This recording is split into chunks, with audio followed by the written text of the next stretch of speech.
Hey you guys, how is everybody doing? I trust that you're all well. August 7th, wow, what a powerful week. Thank you for clicking play, thank you for joining me, thank you for sharing space. I just felt called to jump on and just share my heart. Also felt called to go live. I normally do videos, but I'm being asked to stretch myself, and I don't really know why it's so stretchy. It's so weird, isn't it? When we're all of us, I feel like we're all being asked to stretch ourselves in some way into a new version, into a new action, into something new, but it requires us to actually do that ourselves. Sometimes it can be really challenging. Like there's a lot of resistance from old parts. So I am busting through that here. And one thing I was really alive for me today, and I really wanted to share with you, is like some of the expansion and the changes that have occurred here and in my life, in my consciousness, in the time that I have kind of restarted this channel and kind of reintroduced myself. And I did that because there was a completely new frequency that wanted to come through. My voice was changing. I didn't really know how, so I was guided, just open your channel, and through that you will allow that. And it's like it's been 3 weeks, but it feels like forever, because there's been so many things shifting on so many different levels. And this is one reason why I did that, because I want to demonstrate as well a process of willingness that unlocks something else. And this is what, if you follow this, and hello everyone, by the way, my name's Sarah, if you're new here, and welcome back. So yeah, some of you may know, if you've watched that early video or you know anything about my recent journey, this is kind of an experiment for me. And I'm stretching myself, stepping into something that my spirit is nudging me to do, but my human finds uncomfortable. Now, how resonant is that? There are so many parts of our life which we've in the past tended to compartmentalize. But really, there's similar themes or waves of energy that want to rush through every area. A lot of us are being asked to show up differently in whatever way, and it can be uncomfortable, but we've got to do it. It's in the action that we're able to access something new. So I just wanted to share, and do you know what? It's so hard to even put it into words. Synchronicities, affirmations from spirit, confirmations, messages through people, weird little things happening, the world, spirit world, communicating through animals, through all sorts of things, conversations, music. For me, it's particularly the last week, has been off the scale. I can, in my consciousness, I feel like a different person to 3 weeks ago. So it's like through allowing myself to just show up, even though I've got no control. It's all about control, letting go of control. I'm wanting to control, wanting to manipulate maybe how we're seen. Like I was receiving this earlier and I was making my lunch. Like human beings, we're obsessed with how people see us on some level. A lot of people really adjust their whole being and persona and everything that they say and how they show up to try to present themselves in a certain way. So it's really ingrained deeply within us as well, this thing about how we appear. But it's all old constructs that is based on like a control paradigm. And it's really interesting. I've been feeling that energy coming through this week. So the last couple of days, like I set up this space here in the loft to speak from here, right? And the last couple of days, like I've been working on my bed quite a lot, and I'm sitting, and I tried to record a few times from downstairs. And I always used to record down there. I always work in my room. Used done workshops, classes, sessions from there, not a problem. But since I've set up this space, every time I try to record downstairs or somewhere else in the house, there's massive interference. And it's interesting because this very old dinosaur-like consciousness has been coming through a masculine as well, which is unconsciously, it's not intentional, but it's just very, very interesting what's happening right now through people, through situations, through everything that's mirrored to us. Like we've got this whole movie show of a life going on around us, and it's all perfectly set up to show us something, to teach us something, to show us something about ourselves. It's like been really intense. So I've just been holding the line this week, been holding my energy, grounding my body, visioning. I've just felt called to come very inwards. I'm showing up on here and I'm speaking in this way as I'm guided to with what is rushing through me. But other than that, I'm saying a lot less. Like I'm not really speaking on the phone very much. I'm not really getting back to messages. I feel very, very drawn inward to focus all of the attention on this now moment, on being present with everything that is. It just is. And in this space of like just being, witnessing everything with no judgment and witnessing what are the things that are leaving, the things that represent the old energy, and what are the new beginnings, the things that are forming, that are wanting to form. And we really want them and we can really feel them. And it's this realization that it's actually through us, through our action, through our willingness to show up differently, that we anchor this newness in. It's so wild.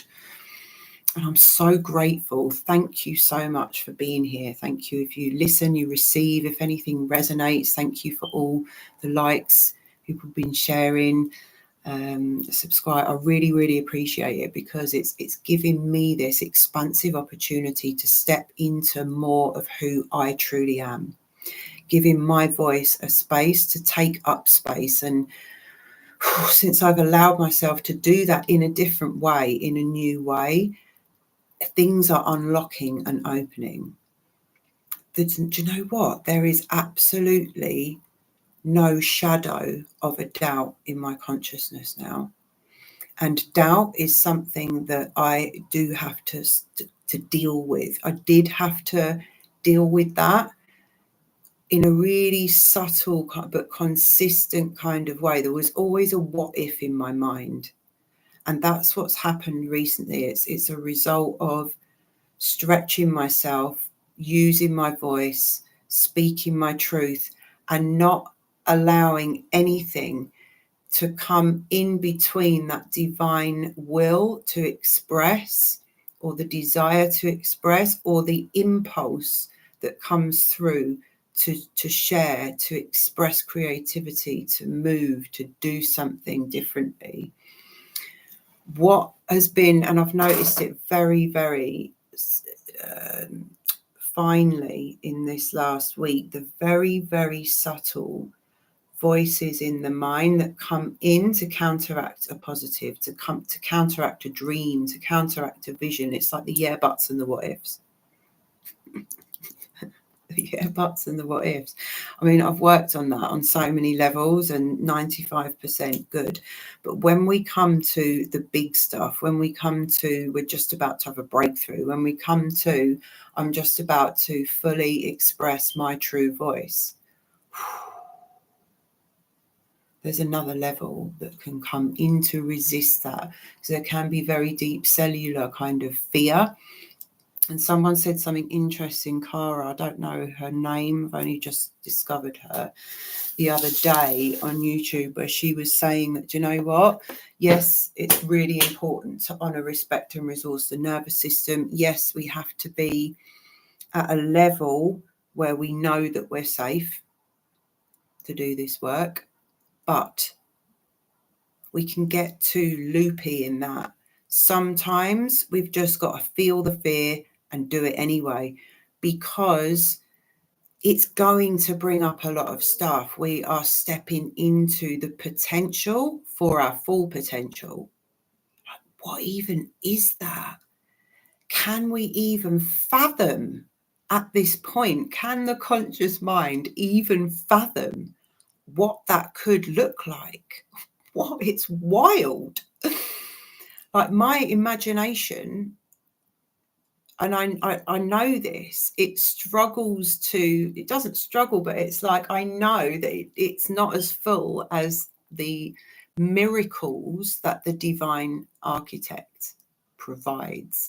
And we ain't seen nothing yet, is what I'm hearing. So I'm just so grateful. Thank you. You know, I really love this space. I love opening in this space. I love connecting. I can feel you. It does help me if you participate and like, because then I can feel your energy there.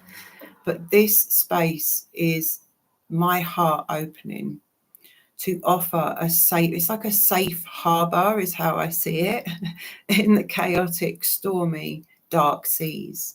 I want people to drop in, feel safe, feel seen sometimes through my reflection, and to come out of any spaces that feel alone and separate and dark. We go beyond the mind, we go to the deep mind, and we're really deconstructing, dismantling, honoring and releasing all these old limitations that have kept us bound in a small version of self. So I'm really grateful for you, and I'm grateful to be here. Yesterday I was guided, and this keeps happening to me, and it makes me smile because I've noticed recently, and many of you may resonate, where spirit is showing us memories, timelines, threads, connections between things that may have happened in our life, stuff across our life, all this kind of big picture view. And this is where I believe there's a lot of activity in the planetary bodies at the moment. The big outer planets are moving, and this is the really deeps. It represents the very deep subconscious of the human. We can feel this really deep, life-changing stuff happening energetically. Most people can. I did go to a sound bath the other night, and I'm like, I'm just really honouring, appreciating the time that we're in. And, I don't speak much at things like that. I'm quite quiet when I go to places. I did make a little comment. There was literally one genuinely open person in the room, and I was like, wow, what a powerful time to be alive. And she's like, yeah, honestly, it's getting to the point where I feel like shaking people. I'm like, have you been living under a rock? Like, we're at a fucking shift of ages. We're alive at a time that all the ancients prophesied. Like, I'm just so pumped with that right now. I'm so excited. I almost don't know what to do with this energy, so I just take it into prayer and gratitude. Praise the Most High and praise be, and praise you chose to be here right now. Any confusion, lack of clarity, distractions, temptations, all the stuff that feels like suffering and heaviness, it's all just bleh. It is a distraction from the truth that we are a soul that came here to embody in this lifetime and participate in the most magnificent, monumental happening on planet Earth. 1414. I've been going through the healing of a lifetime. I've just had I'm in my Chiron return. So it's healing the wounded healer. Chiron's the wounded healer. This is consciously and full presence with it, the healing of my lifetime, and the core of it. And I haven't really spoken about this, but I'm going to start because it's key to my teachings. It always has been. But now I'm like, see everything that it means. And I'm fully embodied in all of that I've been kind of touching on and skirting around. There's something that I brought through about 3 or 4 years ago on a video about healing the wounded empath, about becoming an empowered empath. And I could see then my consciousness was nudging, because you start to go through all these themes in your lifetime about 4 or 5 years maybe before the planet actually hits the return point. It's so you go through this whole process with Chiron return, and you can have a real build up to it. And my life has been asking me to look at these themes for the last few years into this crunch point of dismantling, witnessing and reclamation as a result of it. And I could sense that the healing of the empath, like the wounded empath, is a template. It's something that has distorted the true function of an empath and harvested the energy, the powerful energy of the empath. So I saw that very clearly then, and did this whole thing where I was like, healing the wounded empath is crucial if we're genuinely going to be effective as healers. And at the time, I still identified with myself as a healer. I was doing healing work. I hadn't really realized that this path is way beyond healing's just one aspect of. I hadn't really let go of the identity of being a healer at that point. My consciousness couldn't perceive how big it all is and what was actually happening. So I was still very identified with Sarah who does this and Sarah who does that. So I was still fragmented, but my instinct and my channeling in that way has always been bang on. And basically it was showing me very clearly that the template of the wounded empath. Now that's a basic, the empath is a superpower, right? And we all know this. And the quality of having empathy is a human, it's a divine human quality. Like if a person doesn't have a conscience or any empathy, that's the definition of a psychopath, and you will most likely find cruelty when there's no empathy. So even on a very basic human level, it's like a divine quality. But when we talk about an empath, I'm an empath, you're an empath, I would imagine, otherwise you probably wouldn't be here or resonate with anything that I'm saying. It's the core natural ability and skill of a healer, of somebody who is in tune to the divine and is here to work as a channel or in whatever way. But it's something that's happening literally within the structure of our being, because we design ourselves, we design our human to be as it is. So your nervous system as an empath is literally functioning in a way that is superpowered. It's taking all sorts of things into account that are beyond our mind. It's instantly trying to harmonize and balance everything. If that energy in a vessel, for example, a human, is disrupted, distorted, and cut from source, and by that I mean that there's been toxicity put into it, there's been manipulation or control added to the mix, right? When it's disrupted and then half siphoned essentially from that point on, because the error in thought and the distortion creates so it's now directed towards something inorganic, something artificial, something that it wasn't originally focused on. That's what's happened to the empaths of the world. Most empaths are leaking their energy out all over the place. And it's a distorted use, and it's brought down the actual function of an empath and the very high quality of it. In a sovereign space, it's a very fine, high vibrational, effective tool, but it's not to be diminished. It's been diminished and brought down to a kind of base level where it serves everybody's self-serving tendencies. That's not the original function or design of an empath. Okay, it has much higher functions than that in this world, but it's been debased. the feminine has been debased in that way. And by the feminine, I mean magic. I mean wonder, beauty, awe, mysticism, the unseen, the unknowable, our intuition.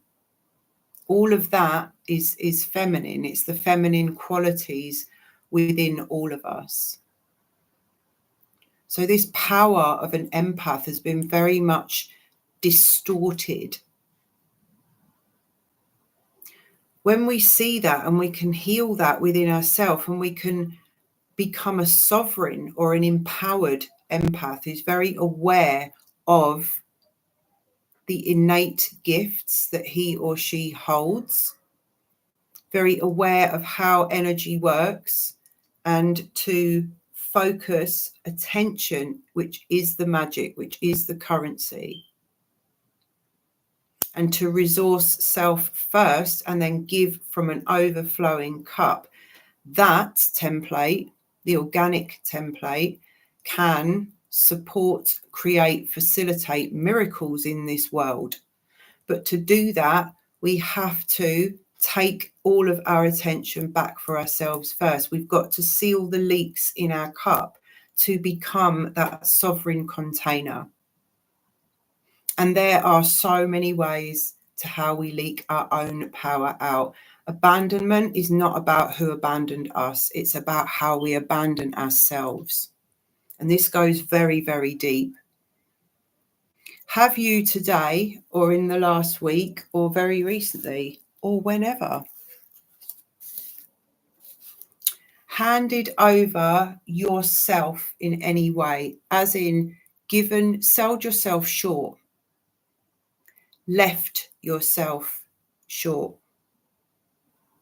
Have you stepped back or put somebody else's preference before or above your own? And I'm talking the subtle things, the devil's in the detail. I'm talking the mundane.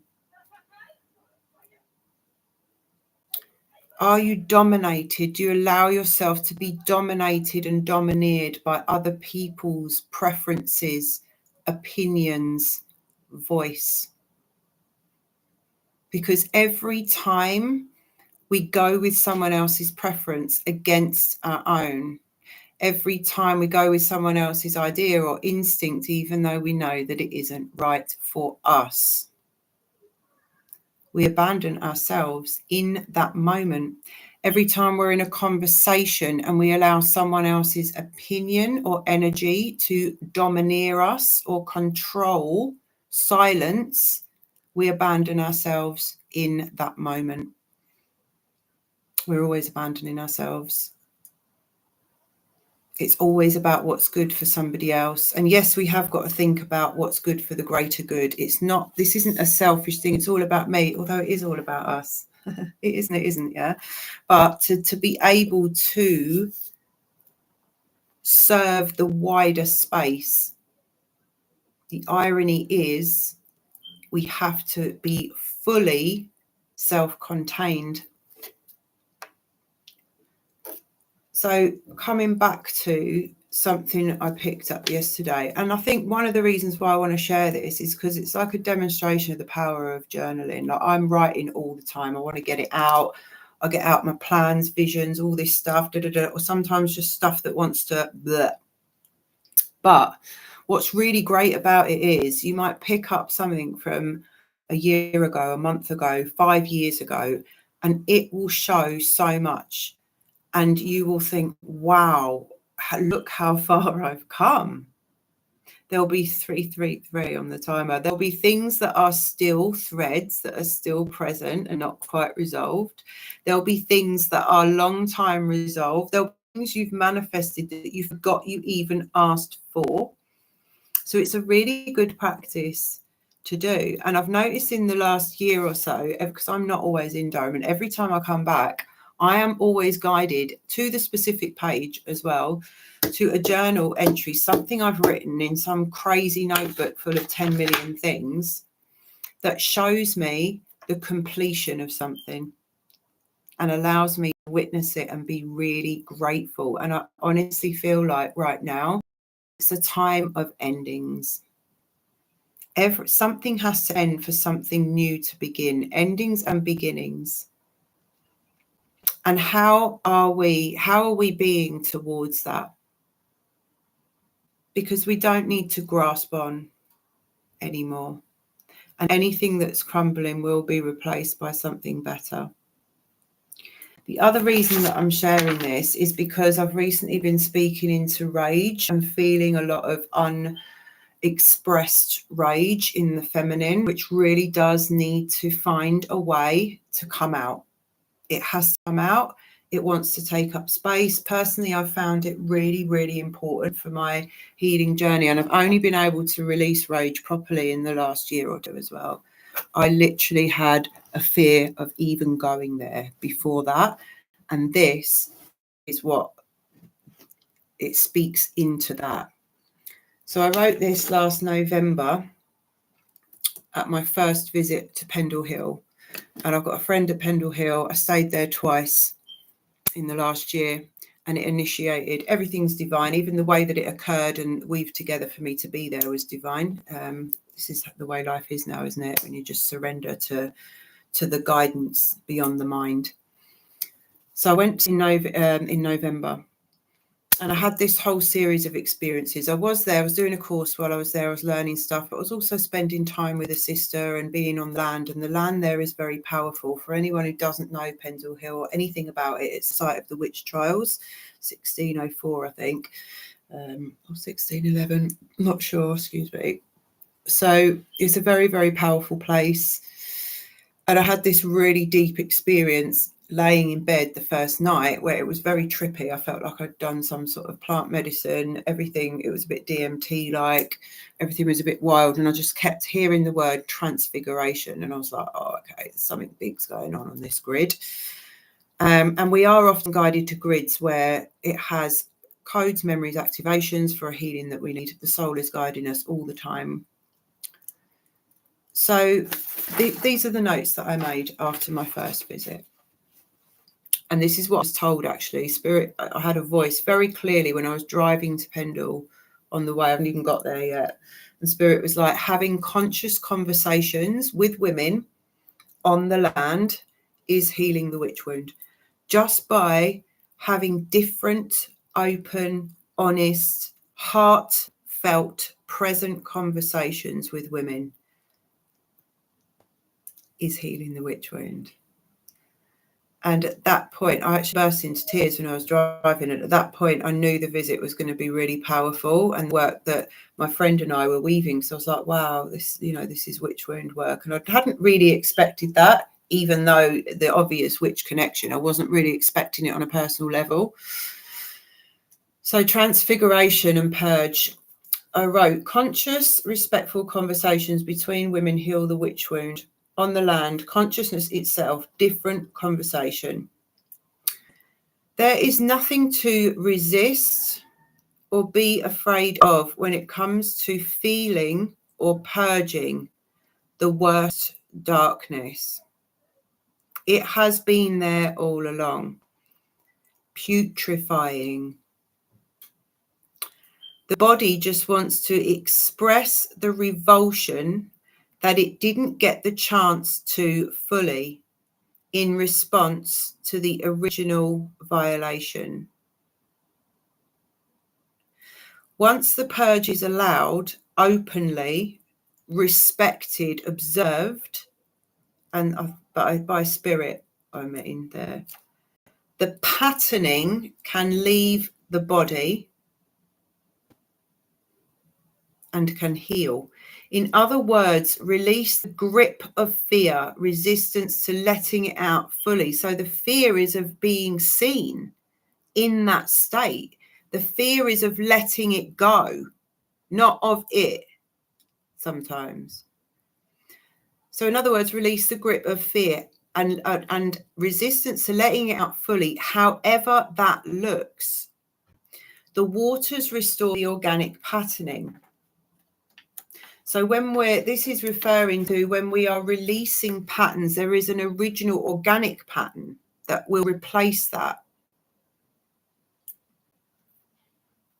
Primal sacred waters are incorruptible, uncorruptible. They hold the original Gaia codes, as does our body. And this is interesting because the night before I found this, I watched something that was talking about the waters of the womb being the primal sacred waters of the earth, as are the caves of the earth. The code, and then I go back to what I wrote, the codes for the organic way of life or being in alignment with sacredness, earth codes, abundance. Call power back from all artificial intelligence. So I'm just going to literally just touch on that briefly and then just leave that as it is. With every release and expression of this really deep stuff, it's an honoring, a resolution that wants to happen on the way out. And here, the piece for me is that anything that we perceive to be afraid of within us, in other words, if I know I've got this in me, but I'm really afraid to let it out, just reflect that it's not anything new. In other words, it feels unknown because you've packed it away, it's unseen. Actually, there's nothing new there. It's been all along, and it's putrefying inside. The body just wants to express the repulsion that it didn't get the chance to fully express in response to the original violation. So whenever all this rage is a result of consistently being violated in some way or the other, so it has this big momentum behind it, it has a vibration that wants that resolution and wants to finally express that raw for what was done. And it's not about focusing on what was done or the story of that, just knowing that it was something terrible. And at the time, the body, the soul imprint, the body at that time did not have a chance, was probably silenced as well as abused or taken over or violated, silenced as well. So it did get the chance to release that charge of energy at the time. Release the grip of fear to letting it out fully, however it looks. And if you do have a really big fear of how it looks, how others are going to receive it, I always advise people to take themselves off. That's what I did. I took myself off somewhere quiet. In the end, I could do it in front of my partner. He would just hold space for me. Although sometimes he would laugh. He's a bugger. He just thinks it's funny if I lose my temper. I'm like, I don't know what's so funny. But yeah, at first I had to do it by myself because I had so many layers of how I felt about it to remove that I didn't have the space to think about anybody else being there at the same time. And isn't it interesting, the last sentence, call power back from all artificial intelligence? Because it's like anything that has come in, up and over, tried to have power over our original divine intelligence is artificial. It's an insert, it's an overlay, it's a construct.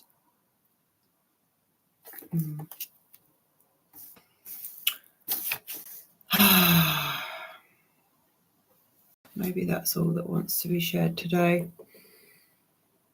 Let's just take a breath. Let's just breathe for a minute.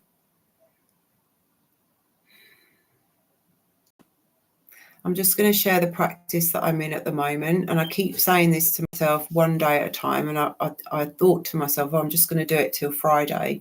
But actually now I'm going to do it all over the weekend and maybe even just live like that because it seems to be working. In this window that we're in, which personally I've never, ever felt to be more powerful. Maybe it's because I've never been as conscious as I am now. None of us have ever been as conscious as we are right now. And there's a huge opportunity just within that alone. Like the expansion of our own consciousness is the alchemy and is the key to everything. It's the key to receiving all that we already are. We're just not in a position to perceive it yet. Like the way that a human being can only see, I don't know what percentage it is of the spectrum of light, but it's a very small percentage of the spectrum of light that a human being can actually perceive through the senses. In that way, in the same way, like there's so much more about ourselves and our potential that we just can't see just yet. But we're getting there through belief, through focus on what is available for us to, however small, distant, lacking detail, fuzzy, foggy the dream or the vision is, just stay there. What does it feel like to live like that? Like I'm literally in a daily practice. I've structured my whole day around it, and I am blessed to be able to do that. But that's my choice, that I have dedicated myself to implementing in my life. It's taken me 5 years to consciously get my life the way that I like it. So it takes dedication to have freedom, actually. And I've had to go without a lot in the process as well. I've had to sacrifice a lot. There can be a lot of parts of us when we hear people say things like,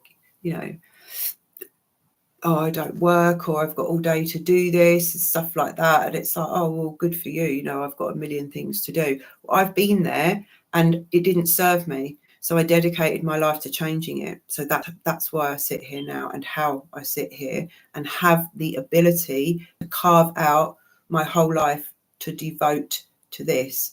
So nothing's as easy as it sounds. There's no quick fix for anything. Everything takes commitment, dedication, consistency, 100%. So even if there's 10 things that you have to do in the day, or you're working all day or anything, it's your mindset, it's your framework that you're reconstructing. We can still do all the things, but we don't have to give them our full attention in terms of our consciousness. We're going beyond the conscious mind, beyond the reticular mind. We will still get everything in our lives done without thinking about it. We don't need to think about anything like that in that way anymore. We need to think about how our minds are thinking, where our attention is going, and literally putting everything into what it is that we wish to see more of, be more of, and feel more of. And miracles are happening this week. There's so much, I can't even put it into words. There's like a million things, little small subtleties that you only catch, see, or appreciate when your eyes are like fully open. But it's happening every day. It's absolutely magical, and I know that you can feel the magic. I know that it's present, and I know that it's there. But it also tickles on parts of us that are the non-believer. It tickles on parts of us that just want to shit all over it. It tickles on parts of us that are like, no, well, how are you going to do that? Or all this stuff, the how. How's not our job. Just stay focused, just for today, just for tomorrow, 8/8 tomorrow. 8/8 on the most powerful year, energetically, potentially, of your whole life in terms of catalyst, shift, opportunity, availability, focus. And don't abandon yourself. Attention. What are you focusing? What are we focusing? We're focusing our attention. We could have a million intentions and affirmations and everything, and then spend all day giving our attention to things that don't matter, to other people's problems, to conversations about nothing, thinking about yesterday, or anything, something that isn't relevant to your soul's expression. In this now moment, to be present means listening to your soul. It means listening to the voice of your wisdom, your instinct, what your body wants. It means moving in alignment with that, even if it makes absolutely no practical sense whatsoever. That's what's being asked of us.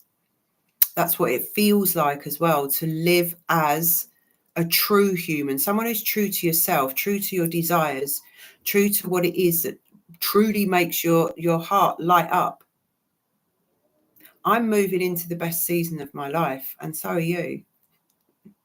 I'm reclaiming my lightness, my joy, my vitality, so that I am so boundlessly excited and popping with my life every day. I'm going to leave a trail of fire behind me. This is what's happening. And I am accessing slowly. And this is from a person who I was completely dead of joy at one point. Like I had just given everything out of my life, given everything out of my vessel. I didn't even know who I was, what I wanted, or what it was to feel nourished, excited, joyful. So it comes back if you're patient with yourself. It comes back if you dedicate. It comes back if you are willing to dream, to do something differently, to look at yourself differently, to lay it all on the line, to sacrifice, surrender, all of this stuff. Yes, all of that.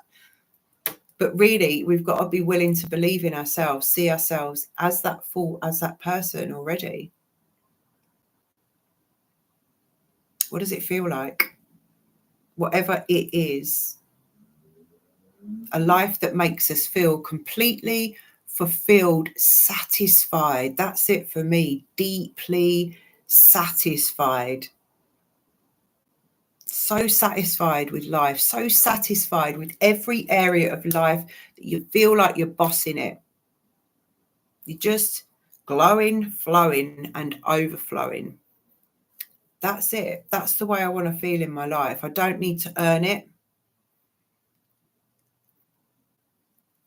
Not putting in credits for it. It's birthright. It's sovereignty. It's working with the laws of the universe and knowing that we deserve it, knowing that that's what we've come here to experience. We don't need to explain ourselves, justify it, prove, defend, nothing. Show up and glow up. Just be. So if you really think about it, just take everything else away and come into the moment, like just moment to moment in life, daily life, mundane life, moment to moment. What makes life worth living? What are we doing when we're vibrating at our lightest? When we're just light-hearted like a child, a bit mischievous, creative, fun, open. And we're switched on when our energy's like that, because the energy is open and flowing. We receive, we're switched on, tuned in, and that's when we're vibrating, magnetizing, because we're present and excited with life. We're in the flow. When we're in our mind and we're stuck on something different, we're only ever attracting more of that state of being, which is a problem, which is heavy, which is the past. So it's literally, what am I choosing to focus my attention on? Can we lay down this massive burden of value that we've put on all this past stuff that a lot of people carry their trauma around like a badge of honor? The whole of humanity has been traumatized. We can attach to it if we want to still feel like that forever. And maybe there's a resolution that's needed. If you find something very difficult to lay it down, then it's unresolved and that needs to be honored. So yes, there's no bypassing the whole process. This isn't about just skipping into la la land, but it's not woo-woo either. It's how the world's most intelligent, genius people knew how to create from the energetics. We live in an energetic reality. Don't abandon yourself through constantly giving your attention to things that don't matter and that drain you. That's what the wounded healer does. And it just continually perpetuates a world of disempowered people being enabled by well-meaning people. Put yourself first. Permission granted. I think that's it for today. So I'm just kind of going on now. I think that was the last message that wanted to come through, was to just be present with you. I love you so much. Thank you so much. Until next time.